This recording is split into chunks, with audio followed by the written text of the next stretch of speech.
Organized money. Please like, subscribe, and hit the notification button so that more people can get exposed to organized money. Really appreciate it. Da, da, da, da, da, da, da, da. Okay, go. Yeah. You are looking live. Look, it's the beginning of football season. Are you ready for some football? Da, da, da, da, da, da, da, da. Are you ready for the world champion Philadelphia Eagles to defend their title? That's my question. Yeah, I am a diehard. Because you're such a lover of Philadelphia sports. I know. Fans. I want you, as you're talking to one right now. I literally have a shirt on about Veterans Stadium in Philadelphia. I want you to show your respect. Okay, so I have this thing. So I'm a Dolphins fan, which is super depressing because they've been mediocre for my whole life, and so I do this thing to Philly fans. I love Philadelphia, but I just, during the Super Bowl, which they're always in somehow, I just tweet about how all people in Philadelphia are alcoholics. And just and then we tweet back at you about how all Miami people are hopped up on coke, and it's a fun byplay that we have with one another. I actually like people in Philadelphia. I don't really like people in Miami. So I grew up there. That's the difference. But okay, so we have a really, the NFL is also big business. That's the other thing. I mean, it's a collection of billionaires, the most exclusive. You have to be a cool billionaire. You can't just be any billionaire. You have to be a cool billionaire to own a team. Right. And it's big business. It is the most, I think of the top 100 live TV events last year, 99 of them were NFL games. I think it was 97. And one of the three that wasn't was the show that was on after the Super Bowl. It was like literally people keeping their television on. So it is the one area that all Americans come around and decide to, watch together and communally. That's the difference between sports. We have nothing else like that right now in America. So we have a really interesting show which is about a scandal that you may or may not have heard of that is taking place between the NFL and the NFL Players Association about compensation and where all of that attention, which turns into money, where that money goes, how it flows, and then the secrecy and weird stuff around it. There's a Jeff Epstein-ish angle. There's there are antitrusty angles here too. It's fascinating and very weird and very American, and it is a great way to kick off the NFL season by talking about the NFL collusion. Right. We're going to be kicking off the NFL season by ruining it for all people who are listening to this. And we are a bummer. That's what we want to do. We are a bummer. And we have two great guests to talk about this. The host of Pablo Torre Finds Out. Pablo Torre, an investigative journalist who really broke open this whole scandal and is still reporting on it. And we also have friend of the show, Doha Mekki, the former number 2 at the Antitrust Division of the Justice Department. She actually ran it in an acting capacity for a little while at the end. And she has a lot of experience on both labor law and investigations of sports and antitrust. So it's a great group of people, and we'll listen to the conversation right now. It's Organized Money. Thanks for joining Organized Money, Pablo and Doha. Thanks for having us. Thank you. Thank you. All right, Pablo, let us start with your amazing investigative series into the most exclusive club in the United States, which is the ownership group of the National Football League, and then its relationship with NFL players. So in June, you did part 1 of your series where you released a secret document detailing an arbitration hearing and claim by the NFL Players Association against the NFL. So what was in this document and what made it so explosive?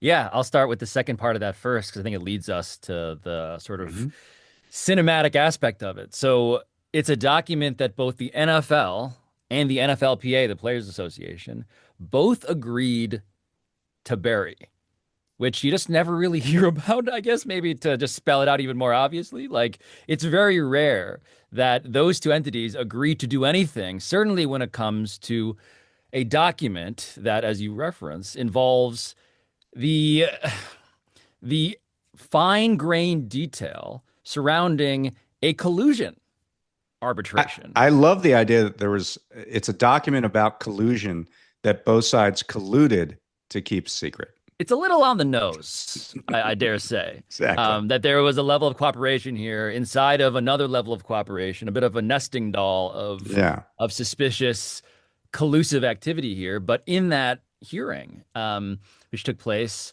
over weeks, you got what is the holy grail, it was described to me by a union source, an NFL Players Association source, which is to say you had more than a half dozen NFL owners, some of the biggest names in sports. You had Roger Goodell, the commissioner of the NFL. You had executives working for the league. You had Lamar Jackson, the star quarterback for the Baltimore Ravens. You had Kyler Murray, star quarterback for the Arizona Cardinals. You had Russell Wilson, then the star quarterback with the Broncos. You had various agents and front office members. You had basically like this Marvel movie poster of famous people that loathe to ever be caught in a hearing having to answer questions in anything resembling a truth-telling scenario. And that all, by the way, was subsequent to my two favorite words, it turns out, in sports as well as law, expedited discovery, in which they got to see in front of this arbitrator, the results of what happens when you get all these people, Roger Goodell to the NFL billionaire owners that he works for. You got to see what was on their phones, what they text each other. And so there were just transcripts of how these billionaires who belong to the most exclusive country club in America, how they actually talk to each other about certainly labor broadly, but even more specifically, these players who they did not want, spoiler alert, did not want to give guaranteed money to.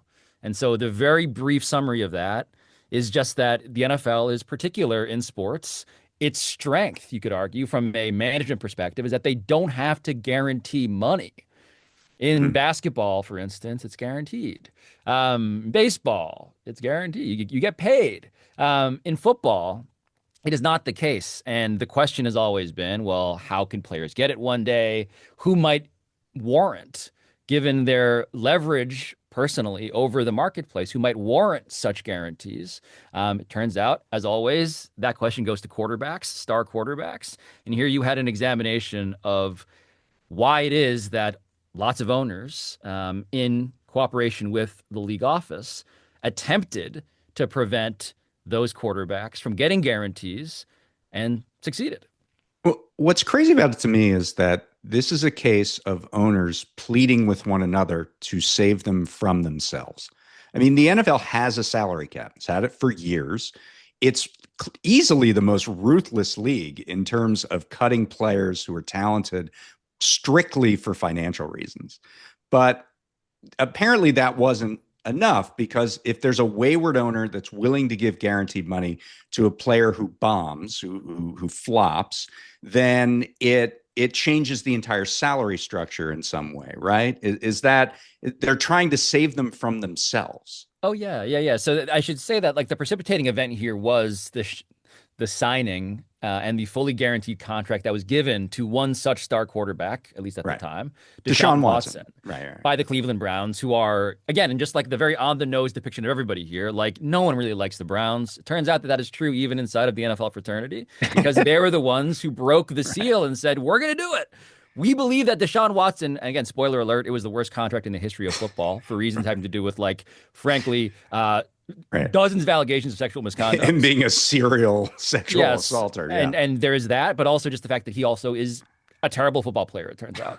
So all of this was unknown, veil of ignorance, unknown at the time when the Browns did it. But to your point, David, like the whole thing was NFL owners, the other owners, despite the fact that they considered this so on its face unacceptable, they all thought it necessary to communicate with each other about how they should not let this happen again. And they got to the point of, Roger Goodell, who is the commissioner of the league, who works for the owners, but presents as their meat shield in public. He was the guy who was in emails communicating with his then general counsel, Jeff Pash, the guy who had steered the NFL through every legal controversy you've ever heard of as a sports fan. That's the guy, Jeff Pash, who was handling that. And ahead of, and this is just maybe too much detail, but briefly, what happens is annually at the NFL annual meetings, the league meetings, they gather in like a warm weather place, and behind closed doors, the owners and the commissioner of the league and the NFL MC, the NFL Management Council, which is there to help direct the fraternity of 32 NFL owners in ways that are good for the league. There were PowerPoint slides that were discovered and were quoted at length, in which here was the text for the presenters to say about how they should not give these contracts out. They should not give guaranteed money out again, effectively. And so that was a big part of what this whole hearing and this ruling found. So, okay, so has there been, since Deshaun Watson, has there been another fully guaranteed contract for a quarterback? No, and in fact, Lamar Jackson, who was like, the actual real thing, right? Multi-time MVP. So not a terrible football player and also not a sexual assault guy. It's a high bar to clear, but Lamar did it. He really hurdled it. Yes, actually worth the guarantees. By any objective measure, he demanded a guaranteed contract in that summer. And what happened was, and this was sort of infamous and anecdotally indicated at the time, but never quite so proven with this level of clarity, he demands a fully guaranteed contract from the Ravens, his team. And the Ravens, in exchange, they non-exclusively franchise tag him, which basically means they could match offers coming in, but other teams could make offers on Lamar to the demands that he was making in the marketplace. And what this whole hearing found, what this whole process of discovery found, was that Lamar Jackson, again, as described, MVP caliber quarterback who wanted fully guaranteed money, the Ravens received 0 incoming offers for Lamar Jackson. Right. Which is to say, there might be just rank incompetence, and can't rule that out, sure. But more to the point, a message seemingly had been effectively communicated: don't put offers in to give Lamar what he wants.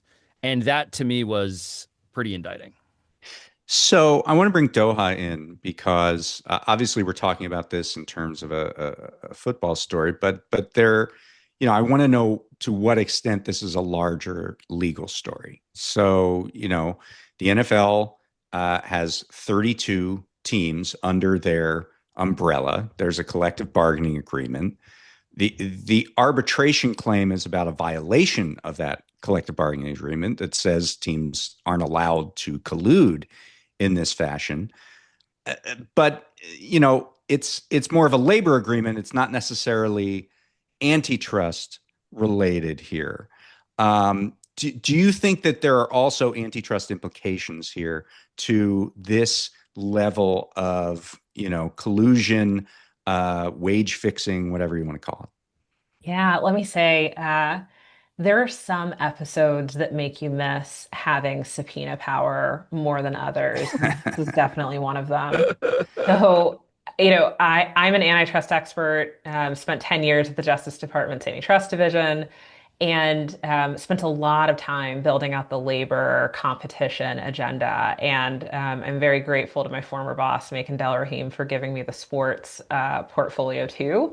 At DOJ. And when I read through the incredible arbitration ruling that Pablo found, which incredible police work, by the way, like you can't miss the antitrust notes, right? I mean, it's sort of brought actually by a famous antitrust lawyer representing the league. It's Jeff Kessler, right? It's brought as a potential violation of Article 17 of the CBA. But they actually analogize to the Sherman Act, which is like the landmark antitrust statute right in the opinion. And it's incredible because you see the arbitrator sort of go through these episodes of collusion and then say, but that collusion is not collusion in the legal sense. So ignore all of that other collusion, and there's no damages, no finding of liability, which is extraordinary.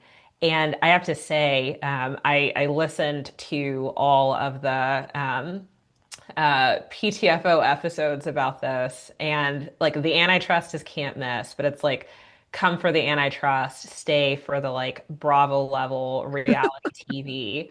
The characters involved, the management corruption, and really what I think is like a broader story about the economy and how it works and how power works and how we count on some people to represent us and what happens when the really polite stories of countervailing power and bargaining power and union representation and management sort of don't play out as they're supposed to as a practical matter, and who gets hurt, these workers, right? And at the end of the day, um, elite athletes are just a really specialized kind of labor market. And that's what was really interesting and Right. compelling to me as an antitrust expert. Right.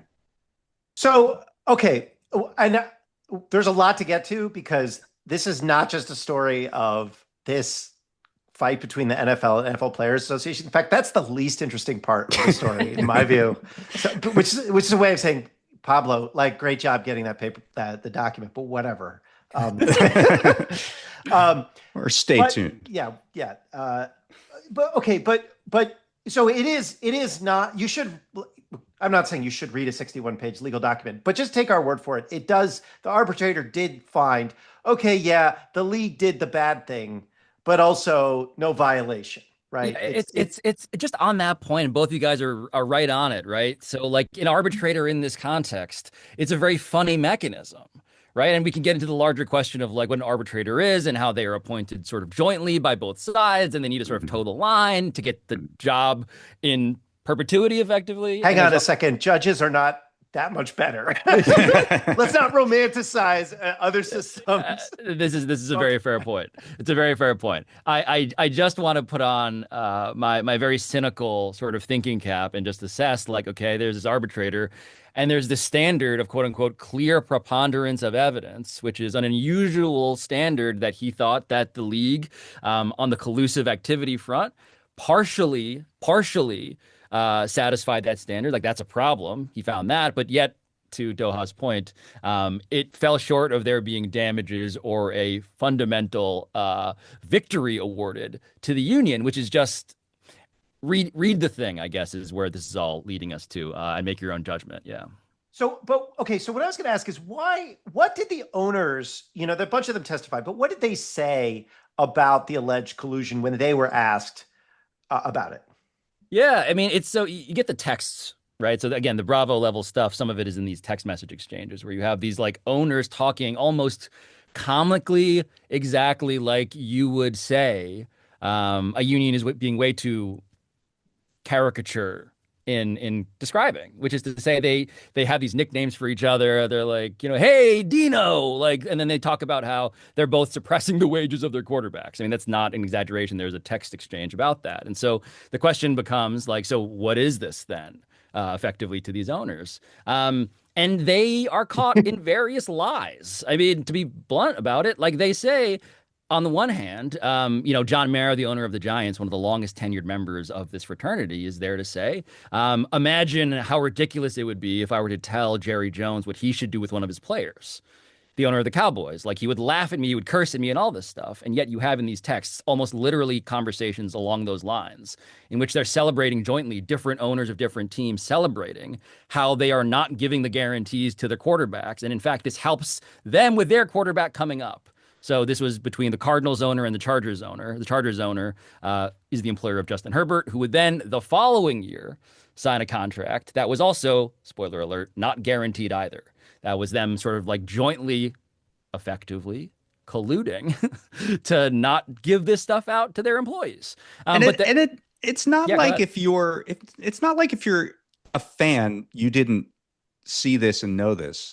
Not just in the quarterback context, but there was this whole thing where running backs wouldn't be able to get money anymore, right? It was Josh Jacobs and some of those other players that, they wouldn't go high in the draft. They were seen as expendable. They had short careers.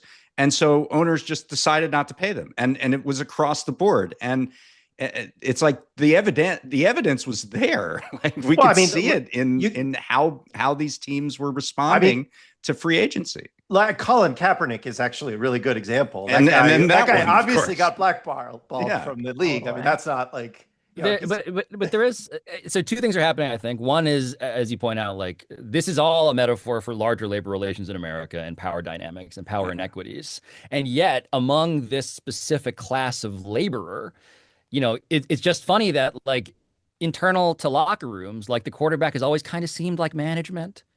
He's kind of like the mayor. He's like a right. spokesman. He's like the Yeah, Boy Scout. And yet, what's so eye-opening about this thing to me is you're still a worker. right, Never forget that. Like right. they have the most leverage. They have the most irreplaceable value, you could argue. And yet, they are being talked about behind their backs by their employers, just like the rank and file. Yeah, And so there is just this larger sense of if they're doing it to them, yeah, imagine what they're doing to the running backs. yeah, Absolutely. absolutely. So Doha, there's one really interesting element to this that is applicable outside of this of the NFL, but also even outside of arbitration, and that is the fact that the NFL Players Association in this proceeding cited a statement of interest that you were involved with in the DOJ statement of interest in the RealPage case. Yeah. And it's around how what evidence or what standard you need to agree that there is collusion, price fixing, wage fixing, whatever it is going on. Like, does there have to be a specific written agreement? Do these people have to be in a room together? And courts kind of struggled with that, at least early on in the RealPage proceedings as well. So, my question is, talk about sort of those parallels here between, the where we set the bar on collusion in this context and where it is in collusions that we're seeing, in the economy. Yeah. So the answer to this, like all terrible things, like originated in the 1980s with the Reagan administration. And so, wait, why don't you just go just briefly? What is the real page thing for Sure. okay, so RealPage was an investigation, now litigation, that I helped file when I was principal deputy at the Antitrust Division and then acting head of the Antitrust Division. And it was basically this collusion scheme where a like rental software company called RealPage went around to massive landlords and enlisted them in using this for like revenue cycle management, but also for figuring out like how much to let apartments and how, lease terms and parking and concessions and all this stuff. And so the way the scheme worked, we alleged, was that the landlords would sign up and there was like real time price feeding. And RealPage would sort of organize them in these like user groups, but really it was the idea that you knew your competitors were using the RealPage software. And so when the algorithm spit out like a pricing recommendation, you could feel reasonably good that if you followed it, even some of the time, that you wouldn't be that far off from your competition. And so you could feel comfortable commanding a price that you probably couldn't get in the free market because of the way the algorithm was set up and the fact that your competitors were using it.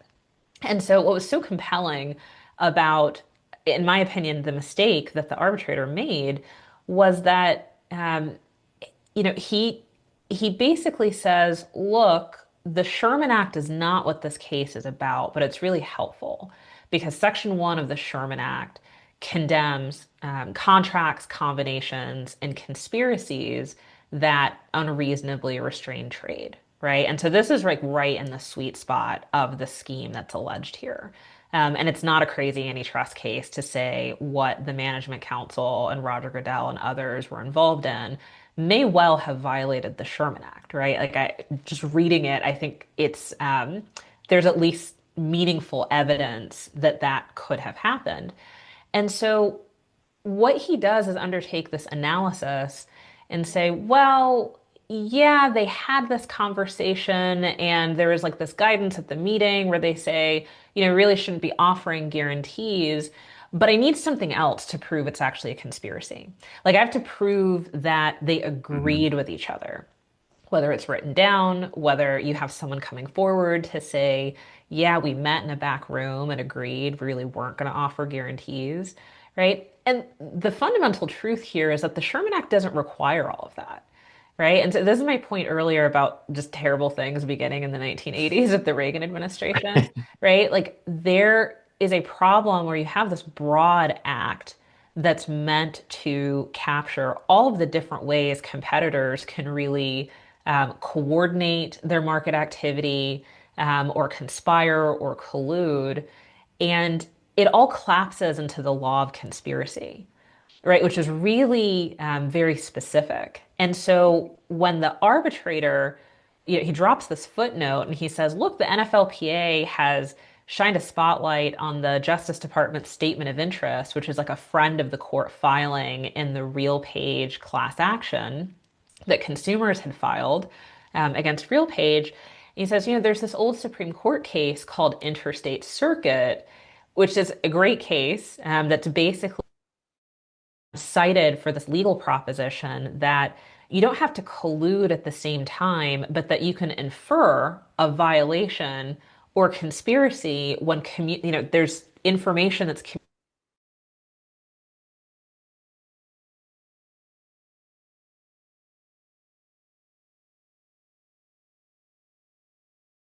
considered all of the factors that might be at play. And oh, it looks like a hub and spoke conspiracy, which is a really hyper stylized form of antitrust violation that frankly just doesn't fit the bill in a lot of otherwise plain vanilla cartel and conspiracy cases. And he says, that so on that basis, I'm not going to find that they actually agreed with each other in a way that violated Article 17 of the CBA. And I just think like if you understand that, again, you understand another broad lesson about the economy, which is that, there's this theory that sometimes plays out and gets discussed in a really academic way in the law, and the practicalities are very different. Like the way they unfold in the real Hmm. world is different. And Yeah. so, antitrust has really a lot of wonderful things to offer working people. But there are other laws that the Justice Department, my former employer, used to enforce that are really instructive here, right? Like there's the RICO statute, where you Yeah. have the law sort of building in this idea that you can have like a sort of diffuse network of bad actors that maybe commit a few like predicate crimes like bribery, money laundering, wire fraud, mail fraud, etc., in furtherance, right, of like organized crime. And like you can go after that. But like those sensibilities, like you just don't see any evidence of that in the arbitration ruling. And again, Yeah. you can find parallels in other antitrust cases. And it was something that used to drive me nuts when I was at the DOJ. There's a metaphor that Mike Florio, who was very helpful in my reporting on this stuff, used because what you're saying is part of like is a very sophisticated articulation of like what wasn't adding up in my mind. And Florio has his metaphor where basically like the NFL owners were caught with their hand in the cookie jar. They had crumbs all over their shirt. There are these text messages in which are talking about cookies. And yet they say to the arbitrator, we didn't eat the cookies. And there is no like literal videotape of them eating the cookies. And so the arbitrator's like, yep, I guess I got to Right. accept that at face value, because you guys love cookies in general. And, who's to say that you did it because of this instruction to eat the cookies? And so it's just Totally. like, Well, and I think there was another part of it, which is that he also said, and by the way, the NFL Players Association didn't precisely calculate how many cookies each owner may or may not have eaten. Right. Therefore, who is to say whether any cookies were even eaten? Right? It was like a weird, but I want to get to a different, I want to move on from the legal. We could complain about antitrust or arbitration decisions, and we will. Um, but there's another element here which I think is kind of remarkable. Why did the NFL Players Association keep this whole thing secret? I mean, that seems totally crazy to me that the union is the one that is covering up for the owners. Yeah, so that's why I kind of led with that mystery of like it takes two to tango. It takes two to collude about collusion, it turns out. And what they had done was, I think, I'll go macro here a bit, is something that might be familiar to you guys when it comes to just the analysis of like what are unions here for? Because in the NFL, there was a previous regime of NFLPA leadership led by DeMaurice Smith, who's a former prosecutor, was known as being very adversarial.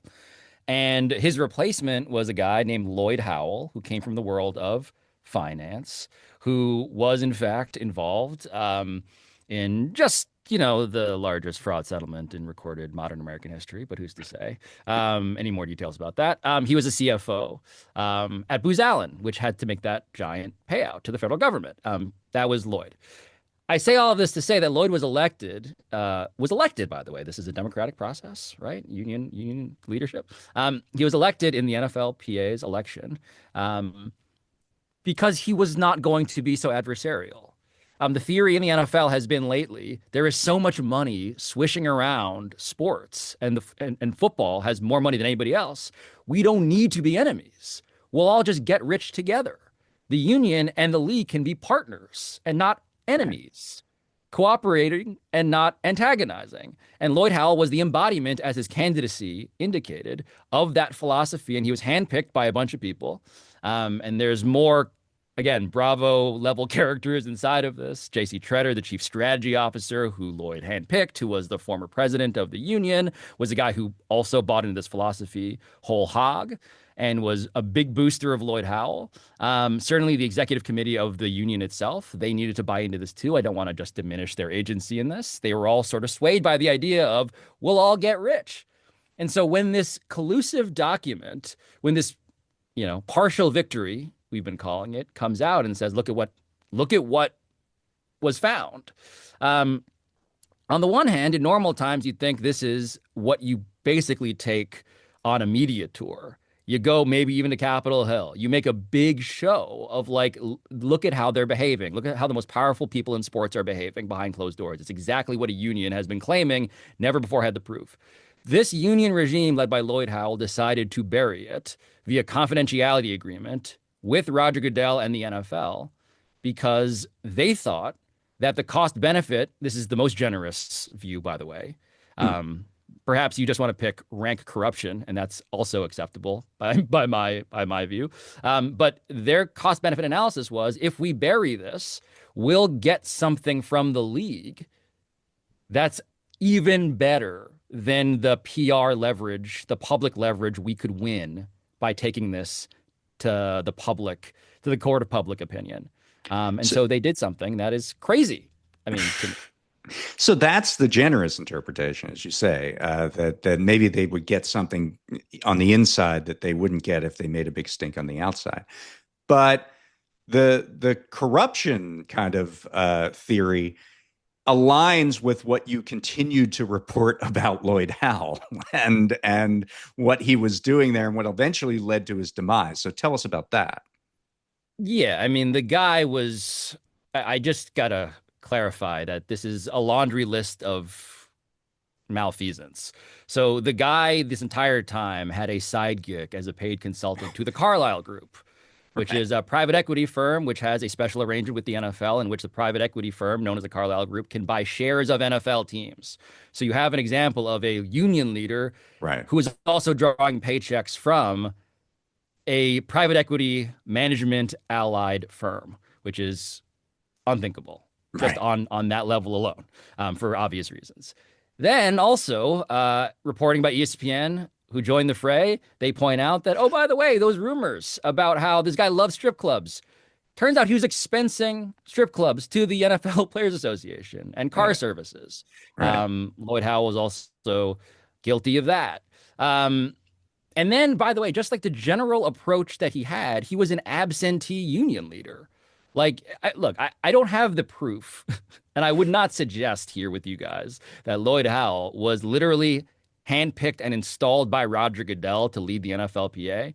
But I don't think that Roger Goodell could have found a more useful person to have installed than the guy who was in fact chosen by the executive committee of the Players Association. He was management friendly in all these ways. I mean, didn't you find like it was a two-man race? The process to elect Lloyd Howell is one of the most comically corrupted, broken, poisoned processes you can imagine. Because the executive committee led by J.C. Treader, the aforementioned. Wait. I want to ask a question about this. So the executive committee makes the decision.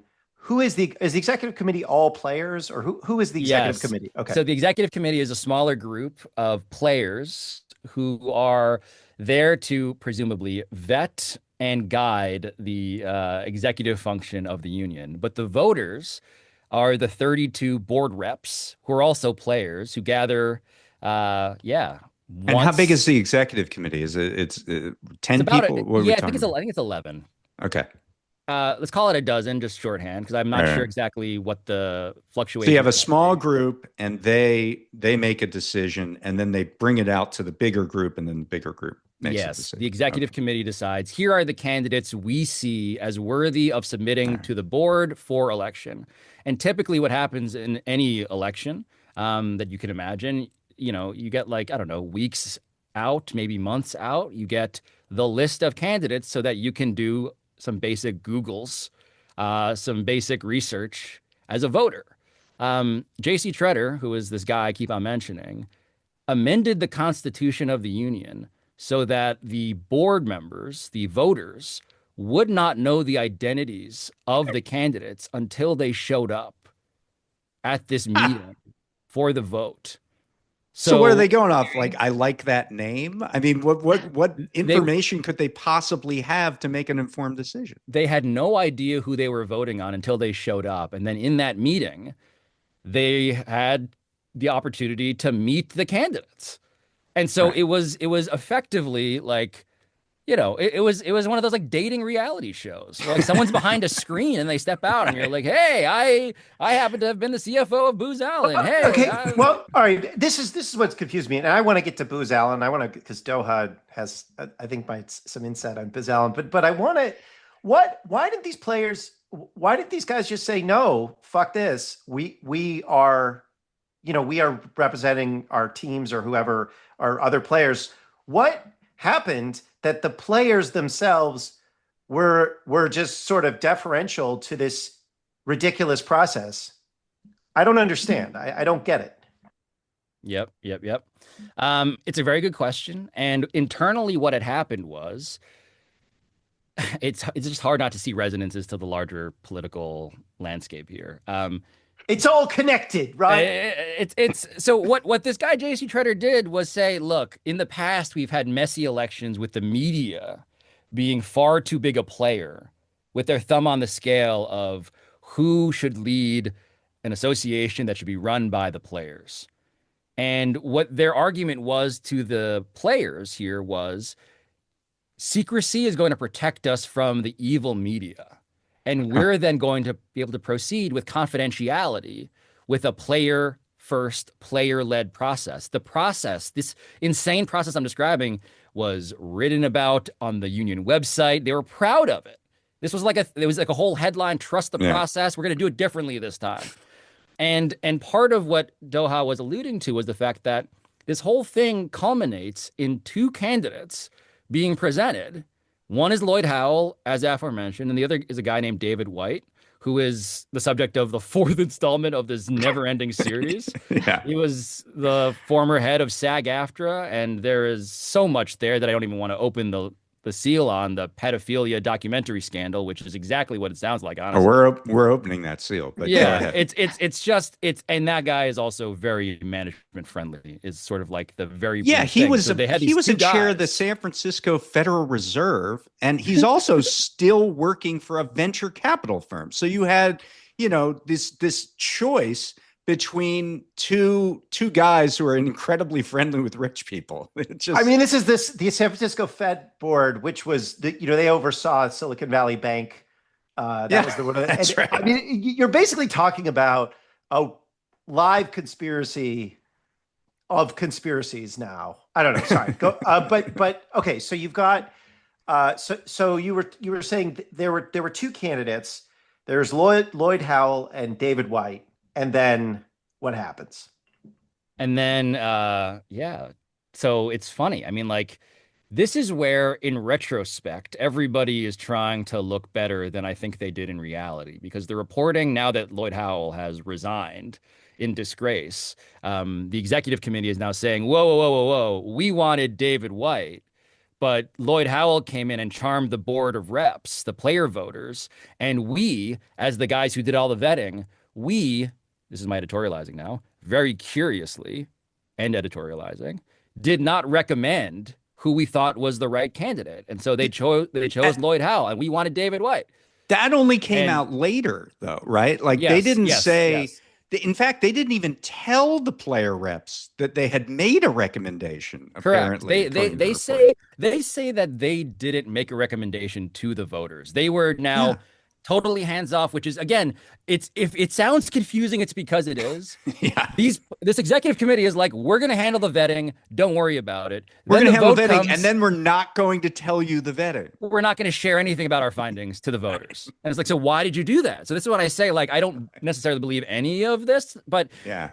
the point being that either way, you chose Lloyd Howell, as aforementioned, or David White, who we're about to sort of like explain further if you want, in which Oh, yeah. there is no good answer. The whole point was, to Doha's initial question, there are these two candidates, both of whom are horrific. Right. And exactly the embodiment of this pro-management, let's get rid of adversarial times sort of approach. And Right. both of them have a closet full of about a zillion skeletons. But We I have didn't to we didn't ask, want I mean, we, the sort of that group saying we actually wanted David White and not Lloyd Howell, they were saying that, and then David White had to resign when like some of the SAG-AFTRA allegations came Was he up. resigned? No, no, no. Came David, after. He hasn't- David He White. hasn't resigned yet. David Okay. White was. he just did pedophilia. He didn't did. do He the just. other stuff. He didn't do it.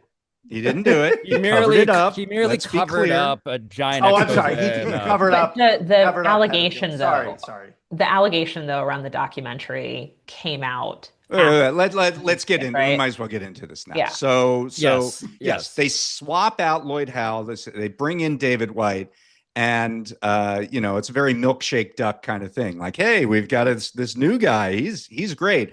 Oh, it turns out there's a Jeff Epstein angle. So tell us about that, Bob. Yeah. So Lloyd Howell resigns, and the interim executive director ends up being the other guy in the room. Yeah. The same. By the way, like, you might think to yourself, is it weird that they just went to the runner-up of this broken poison process that no one regards as logical or reasonable or ethical? Yes, that would be a good question. But they went to that guy and they just said, here he is. So he is the current, and Doha, you raised a very good question. How is he still employed? But he is. He is the interim executive director of the NFLPA. And when you look into David White's background, and the union went to the Washington Post when David White was elected interim executive director. And the union said to the Washington Post, we did all the vetting. This guy, Pablo Torre, and his podcast, he's off base, totally normal stuff. We did all the vetting. And then what I did was I actually called up the people in David White's past. First and foremost among them is... Again, it's a documentary that exposed pedophilia in Hollywood, specifically this character who worked as the co-founder, of the Young Performers Committee for SAG.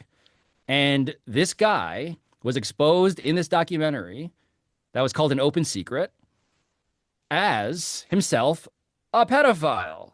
He confesses in the documentary to attempting a sexual assault of a minor. The minor is now grown, but the minor is on the phone, on tape, calling up the guy who admits to trying this. And then you get further reporting about all of the ways in which he's enmeshed in this larger web of actual pedophiles who have been prosecuted. And again, that part is not in dispute even. But what David White did, the very sort of Cliff Notes version of it is, when SAG-AFTRA got wind of this, SAG-AFTRA threatened the documentary filmmaking team and said, you can't use any of the SAG logos or whatever. In fact, you can't mention SAG at all. And there is a letter that they sent that they claim is not threatening a lawsuit, but it was sent by a litigation attorney in which they say all options are on the table and they say you can't use this, this, and that. So again, your mileage varies on how much you believe their definition of threat. But the point being, what no one disputes is that on paper, here is the executive director of SAG-AFTRA through his litigation attorney saying, you can't mention us, even though a key part of the story is actually SAG's head of the Young Performers Committee is a key character in this and is relevant because of his role inside of the union.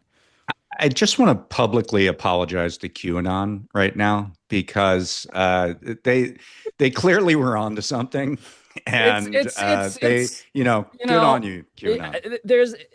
So what was sort of like darkly amusing was like after I released this collusion hearing thing, all these people are in my mentions being like, find the Epstein files. And I'm like, guys, let's not be ridiculous. And then you get to a story in which this mom who leads the volunteer group that was really the central, I would say, kind of like body of information. She was the hub of information around like who the bad guys are in Hollywood, these pedophiles. She brings up Jeffrey Epstein just because, of course, she had heard about him in this network of moms who like just hear about this stuff. And so you get an actual story that is connected through real meaningful material links to a ring of pedophiles in Hollywood, and which, yeah, I also feel like I'm going insane. So there's that. I mean, I feel like we could talk for Jeff Epstein also apparently was an owner of what would become a cheerleading monopoly in the 80s and 90s. This just came out in Sportico. Like, really, QAnon, we are sorry. That's right. We are really sorry about that. Okay, so here's one thing I don't understand is what is going on with the NFL Players Association. Do players just not care? Is this just sort of a whatever? I mean, what is happening such that this union is so obviously dysfunctional, but it doesn't seem to matter? Yeah. I bang my head against the wall and I wonder this very line of questioning. I think a couple of things are happening. One is the NFL Players Association. I won't say it's unique because I don't know about all unions, but the level of complexity in terms of misaligned incentives inside of that body is kind of fascinating. Because aforementioned, the quarterbacks. Here you have these guys making all sorts of money, seem very powerful at the very top. And then at the very bottom, you have like practice squad guys who are hanging on, hoping to get vested to get healthcare. You know, it's just like this massive gulf. And the shared sort of like trait amongst so many of these union members is that joke about NFL standing for not for long, right? So the very basic notion of organization, of organizing, is you need to have people who think beyond their own personal self-interest into a long view. And in the NFL, I would say you have the sport that is the hardest to convince people to put some larger good at the forefront when they're all just hanging on for dear life, trying to stay in the league. So there's that going on. But then on top of that, I genuinely also am just concerned that on some level, the union to NFL players is kind of like student council. And they're just like, those nerds over there who care about this stuff, they're arguing. And they're like, yeah, I get it. Like, come to me when the collective bargaining agreement needs to be signed. And we got to figure out, like, how many games are we playing in a regular season, right? Like, these, frankly, existential questions for like, the sport and for their own lives as people who put their lives on the line to play the sport. But in the meantime, guys are distracted. Guys are at now training camp, right? Like, I think a big part of the strategy here, frankly, from the union and the corruption inside of it at the very top has been, if we can just get to training camp, guys are going to be way too busy to care. And they're going to think they're going to do over that. They're going to do that over there. These student council nerds. But in the meantime, like, we're playing football. And Pablo, the third thing is what you mentioned before, which is even with all of this happening, there's a ton of money that's out there, and it will filter down in some way to these players. This isn't the WNBA that gets like 7% of the total revenues. There's still a large amount of revenues that's being shared with the players. And so they're still good. And it's hard. I mean, it's hard to sympathize with the NFL Players Association just in any way because of what you've been talking about. But, you know, the fact that these are $1 million athletes, you know, there's always this thing if there's a collective bargaining dispute, like are you going to sympathize with the $1 million athletes? And maybe there's at some level the players thinking, we're going to get our own, and let's we don't have to push too hard. I would say that the $1 million athlete thing is a bit of branding that does not quite reflect the reality of what it is to be an NFL player.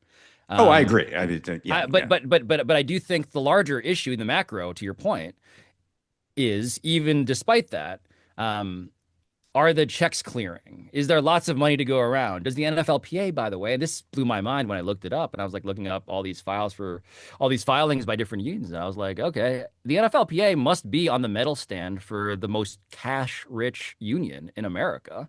They have about $1 billion in a war chest. They have, on top of that, this stake, which is another part of the saga, in this company called One Team that licenses basically the NIL, the name, image, and likeness of NFL players, that is valuated at $2+ billion. On top of that, there is a lot of money to play with, broadly speaking. The question is, when it comes to like, what do you want your union to be doing, as the NFL is also, I would say, endlessly hungry to reclaim those percentage points that are at the current, let's say 50-50 right now, 51-49, 50-50. They're just coming for more percentage points. And do you need to care about that if you're just a guy in the league? This is a problem of organizing, I would say, fundamentally. So there is a collective bargaining agreement that is up. I mean, the current one expires pretty soon, right? Next year, I think? No, it's coming up in 2031. Oh, okay. It's a little further out. Expiring when? Yeah. 2031, exactly. March 2031. And how does, by the way, I was just going to say, like, it's coming up insofar as, like, if you consider organizing the NFL as a pretty hard problem, how do you get buy-in from all these guys, the revolving door of employees? Right. You kind of got to start now. Like, pretty soon, the clock, let's put it this way, the clock is actively ticking. Because 2026 is coming up, and the question of like, how far out do you need to plausibly threaten to sit out games? Like, you kind of need to say there's a whole process to ramp up to that the NFL is loving, by the way, as time ticks down on that clock. So, Doha, do you have any thoughts here? I know there's lots of analogies in some of the work you've done, because I know you did a lot of labor stuff at the division. I also filed lawsuits against the NCAA and filed the United States' brief, to support college athletes getting paid anything at all, right? And worked on sort of similar issues in the sports context. And, I think I agree that there's some serious structural problems with the NFLPA. And full disclosure, I'm very pro-union. I think they have an important role to play in protecting the interests of members, but I think structurally there's a problem very clearly with that organization, and it's sort of like a portrait of the saying that like management is firm specific.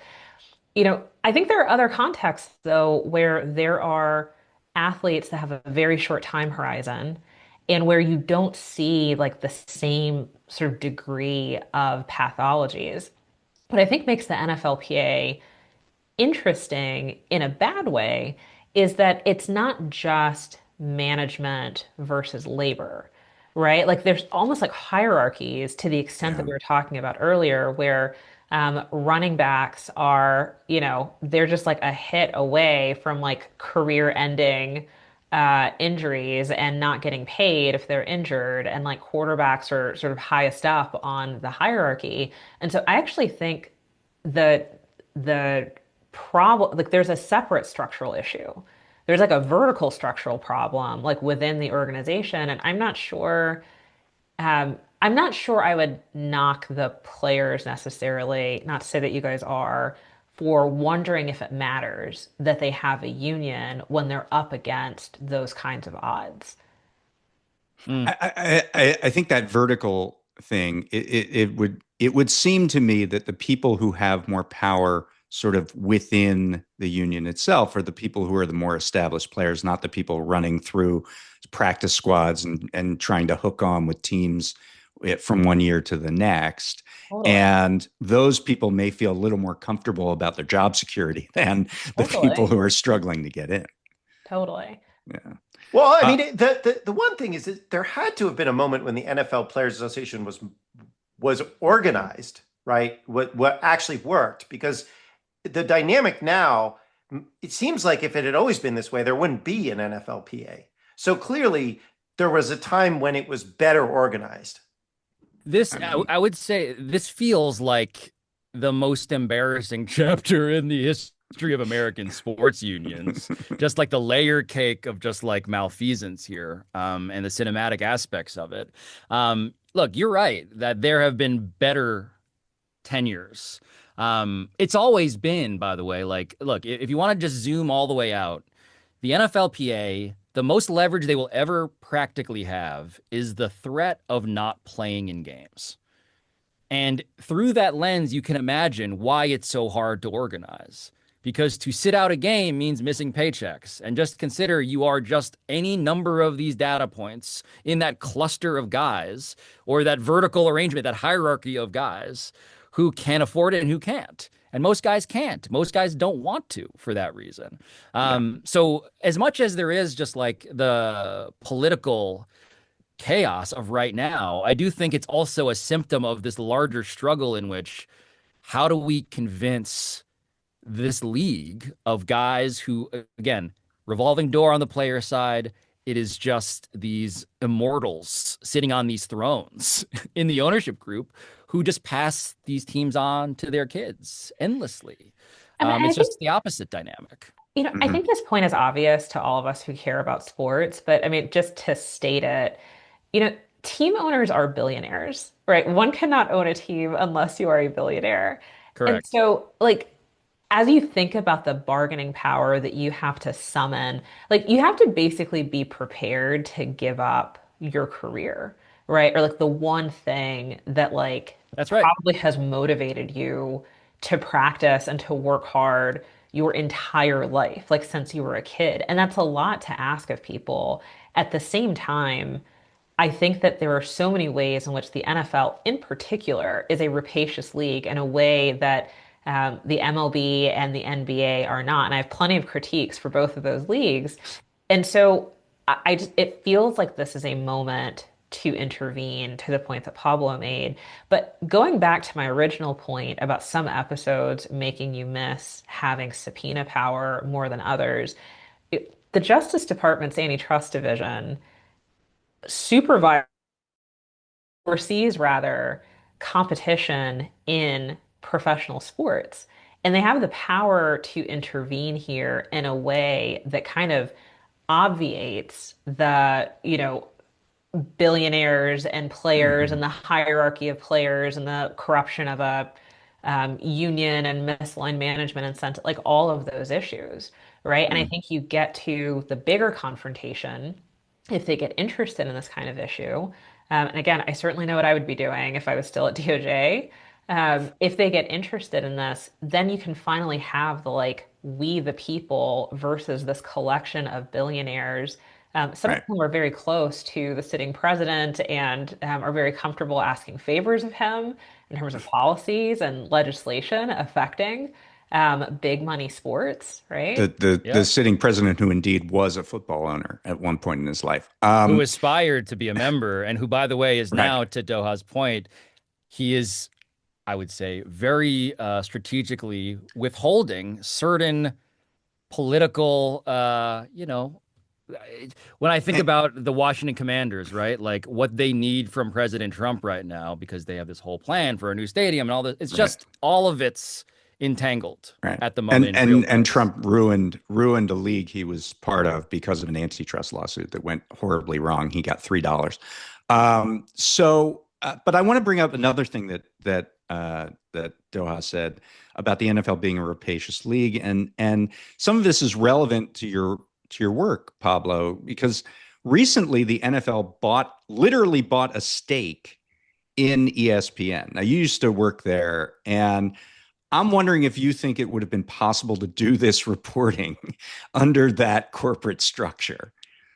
I, man, so the ESPN has always done a dance that is familiar to any giant media company between, wait a minute, we have a business relationship with someone we're governing. How do we put up that wall, right? Right. So ESPN, despite that, to their credit, has funded investigations into the NFL that have been problems for the NFL.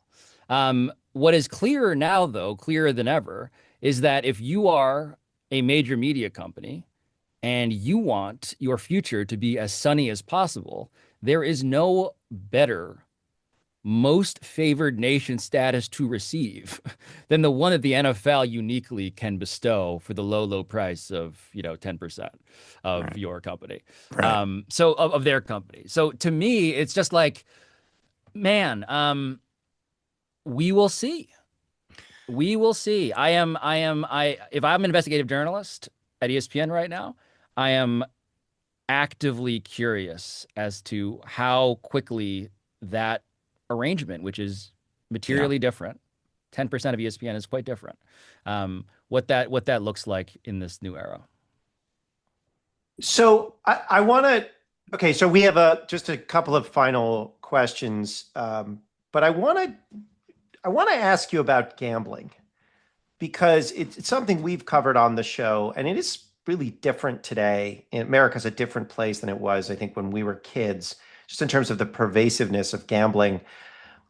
And in your work, you don't accept gambling money, which is unusual because most sports podcasts are funded by gambling outfits. And you turn on games now, there's betting lines, prop bets, everything. It's FanDuel, DraftKings, MGM, all that stuff.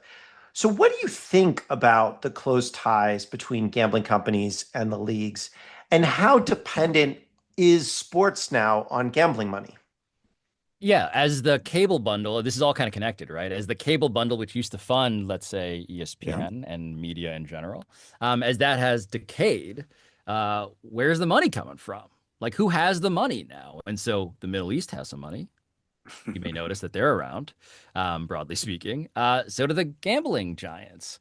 And the thing that I think about, so 'cause I've done episodes of my show, we're still investigating a couple of stories right now about NBA players who are involved in federal investigations because they have been identified as persons of interest in their collaboration, in their cooperation, not with the government, but with bettors and the rigging of games.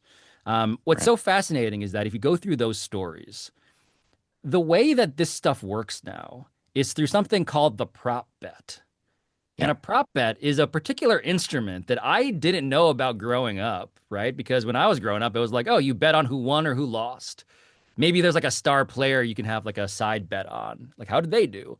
But the prop bet as an instrument, a financial instrument installed by the gambling giants, what they allow you to do is bet on literally anything. So, for instance, it's a lot of obscure players in which the bet that they are alleged to have conspired with these gamblers about, it's like, hey, obscure bench player, can you hit the under on your rebounds tonight? Can you hit the under on the number of minutes you're playing tonight? Meaning, all you have to do is not try in a way that is not discernible to the naked eye in any way, and there could be a massive payout there if there's enough incoming action on that and not particular discernible to bet. the outcome of the game. I mean, that's the difference, right? Like, That's the whereas crucial part. before you had to Oh, shave wow. points to lose the game, if you just miss a shot, like, hey, I can do that. That's not even going to ruin my team. It's just one shot in the game, and so it exponentially expands the possibilities here for that kind of activity. Yes, the possible bets you can make as an American on any given sporting event, it's like a Cheesecake Factory menu now. It's like pages upon pages. Like, what do you like? You want to bet on this random thing? And by the way, like part of again, psychology is hard to avoid here. If you're a player, right? The question is always like, are you vulnerable to these incentives? And if you're a player who's obscure, a bench player, not making a lot of money, and this does not affect the outcome of the game, the temptation is quite different now in a real way. That's right. And I think the key thing I've been burying, the lead I've been burying here, is that the prop bet and the parlay, a parlay meaning like a whole, like if three different bets all go off, if you win all three, then the money is a multiplier effect. So prop bets in a parlay fashion, right? These two instruments, which people love, they are the most popular things Americans bet on. It's not outcome of games, it's prop bets and parlays. And so everything that these gambling companies are advertising is exactly the stuff that threatens the integrity of the actual games themselves more than they ever have in the history of American sports. And so just the question of like, what is sports gambling doing? What's happening? There's a lot of, I want to have my cake and eat it too, right? I want to be a sport that is known for its integrity and for its importance, civic and otherwise. And we also want to enable people to cash in ways that are eroding at that very concept. And it's seemingly pretty, what's the word I want to use? Fucked. Yeah. Yeah. So let's just a final question, and I want to kind of throw it to both of you. Why does this scandal matter? And more broadly, why does the politics of sports itself matter? Doha, do you want to go first, and I'll clean up Or, afterwards? Yeah. I mean, I think that this collusion scandal is extraordinary and yet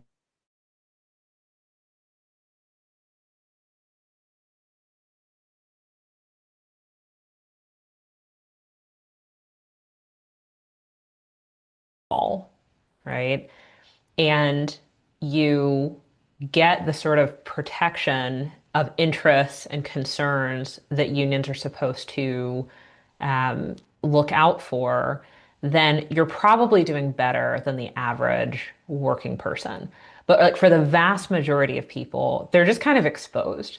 And they're left to deal with these forces and the power, again, often of billionaires, whether it's billionaire individuals or multi-billion dollar corporations, kind of exacting their will on you at your expense and in a way that makes it very difficult to fight back. The other thing that's kind of interesting to me is that it's a story about how like capital and power are just kind of finding each other and finding ways to sync up against all odds, right? Like you see all of the money sloshing around in professional sports and the NFL system, and you have this sort of body of players potentially like giving up things that matter for transparency, for dignity, for equality, um, for a little tiny piece of a huge amount of money that the owners are very incentivized to kind of keep for themselves. And so to me, it's a powerful story about structural problems in the economy and what workers are up against and how much they have to really give up in order to fight for what is like fundamentally fair dealing. Yeah, yeah, yeah. I think that you're dead on. Like this all feels like a case study that is also about everyone else as much as it's about this very exclusive group of people. I also, though, want to just take it on its own terms and say that I think it's important because America apparently thinks sports are the most important thing in American culture that we have left. If we care as a country about sports in a way that it is arguably the last remaining monoculture that's left, look at NFL games and what they rate. Look at what moves the needle. If we're going to care about sports, we should interrogate sports and we should see whether or not our attention can also come with any amount of scrutiny. Like you watch the games, do you not care how the games are made? Do you not care about what it's like to actually be along the assembly line and then realize, to Doha's point, that you too might be on an assembly line in a different but parallel way? I don't want this story to be resonant because look at the poor athletes. I'm not even saying that, although I think as a human, you should probably feel some amount of that. I'm saying that you should care about this because if you love something or you live in a country that loves something, you should probably know what that something actually is in real terms. And you can make a decision like me to still watch the games and be obsessed with it as a sports fan. I'm not saying that you need to stop liking sports, but I do think it's kind of like how you should know what goes into the food you're eating. Just be aware and then decide whether or not you want to make some decisions that are different about who you consider to be a product that you trust, and whether you can do anything about that. Great. Well, Pablo Torre and Doha Mekki, thank you both so much for being on the show. Learned a lot. Thanks Thank for you. having me. Organized money. I thought that conversation was super interesting, and it breaks the traditional view that people have that you have this fight between unions and management, or labor and capital, because here we have a situation where the NFL Players Association, which really could be an iconic labor union, is actually engaged in a little bit of villainy themselves. And this is Yeah. something where I think we see polling that shows that labor unions have rarely been this popular at something like 70% approval rating. Yep. And has been for a while. And yet the number of people in a union is at record lows. And I think this might be kind of an indication why. Like, the labor unions themselves somehow are not organized to serve the interests of the people that they are ostensibly representing. Maybe simply because it's impossible in this economy, or maybe for other reasons. But this was a good illustration of some of the core challenges that labor unions have in terms of standing up in a concentrated economy. Well, it's a cross pressure that they have. And, if you're relying solely on labor unions for a countervailing power against larger and larger forces in the economy, I think you're going to fail, because unions are advocates for their own membership and their own interests. And sometimes they will make, I think in this case, the wrong determination that the way to do that is to essentially get in bed with management, and in the hopes that they will get a somewhat better outcome if they're nice to management. And that obviously it's taken to an extreme level in this NFL case. Well, we've seen this in a number of other areas in on both sides. So the United Food and Commercial Workers were very aggressive about opposing the Kroger-Albertsons merger, right? And we've seen the Teamsters have been aggressive about trying to do something about the power of Amazon. But on the other side, you had the communications workers who were very angry at the FTC for opposing the Microsoft Activision merger. And then they've been subsequently embarrassed as Microsoft closed that merger and then laid a bunch of people off, and CWA has gotten milder and milder about it. But the other one is Sarah Nelson, CWA flight attendants, has been openly very critical of the Biden antitrust division for opposing the Spirit JetBlue merger.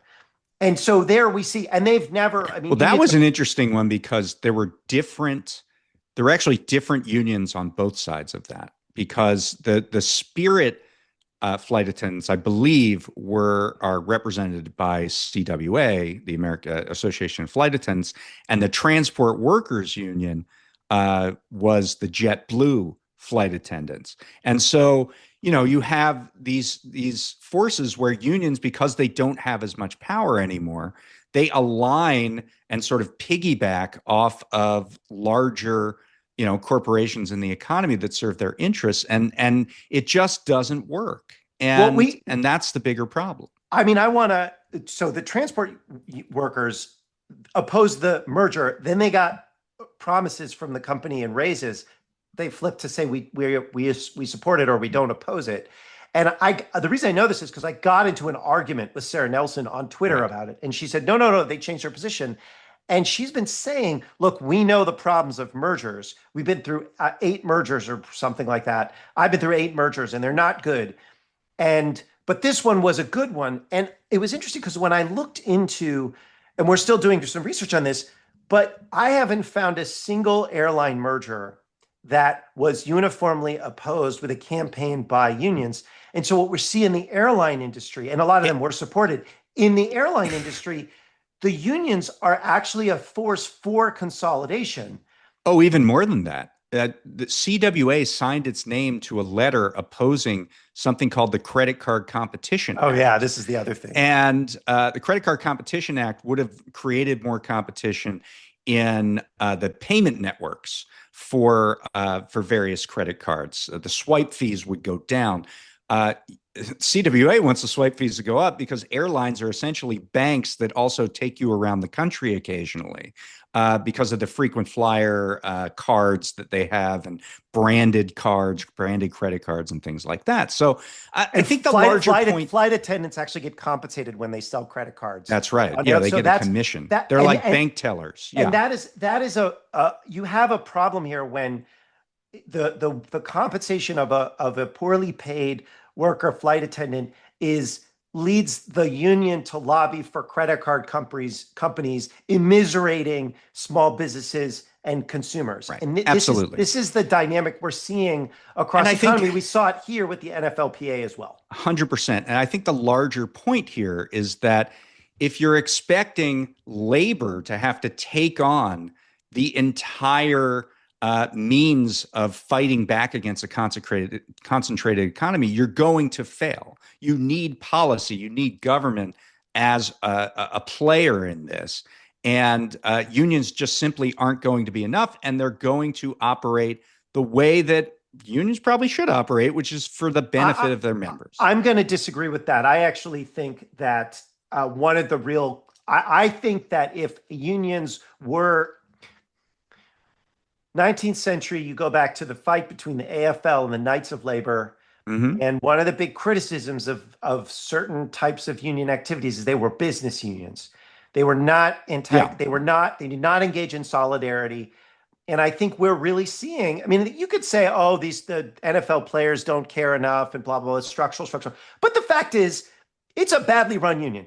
And it doesn't have to be a badly run union. They did not have to hire Lloyd Howell. They do not have to hire David White. And sometimes there are tough choices, but these are not tough choices. They're just corrupt, shitty choices. And I don't want to let unions off the hook for the bad decisions that they've made. And honestly, I don't think they're enough, but they're right now, a lot of them are going the wrong direction, right? So one easy thing to do would be to get more of them to act like UFCW on and Kroger Albertsons or the Teamsters on Amazon, as opposed to some of the just get the unions. I think going that in would the be right great, direction. Matt. But only 6% of Americans are in unions. Yeah, I think that's the larger point. It would be better if 6%, sure, on the margin.